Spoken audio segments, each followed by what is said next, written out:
Une planche au pied du mur de la maison familiale. À Plouescat, Chris Ballois est de retour au pays. Le kitesurfer breton arrive de La Palme, dans le sud de la France, où il a donc battu un record du monde de vitesse. Pendant 3 semaines là-bas, des cadors de la discipline s'étaient donné rendez-vous pour tomber les chronos. Il fallait attendre la fenêtre météo. Et puis quand le vent est arrivé, Ballois s'est donc fait flasher sur les 1852 mètres du mille nautique, à 35 nœuds 78 de moyenne, plus de 66 km/h. Et on le sait, Ballois n'a qu'un bras. D'un côté, j'ai un peu du mal à réaliser parce que c'est vrai que voilà, je fais de la vitesse, je suis le plus rapide sur 500 mètres sur la voile handisport. Et puis là, c'est un record valide, donc c'est encore autre chose.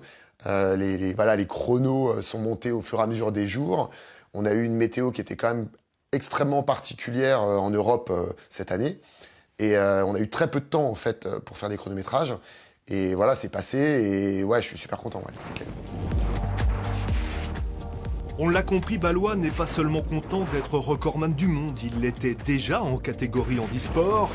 Là c'est donc différent, c'est juste la première fois, tous sports confondus, qu'un athlète handicapé bat un record valide.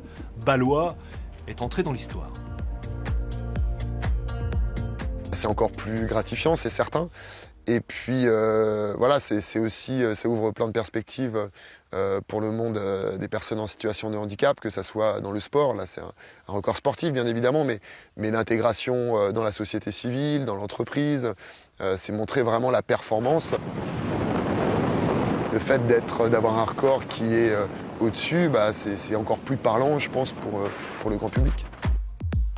L'ex-détenteur du record, l'anglais Rob Munro, lui a adressé un message de félicitations. Le roi est mort, lui a-t-il dit avec beaucoup d'humour. Alors désormais, vive Ballois, 2 titres mondiaux à son palmarès, 2 étoiles.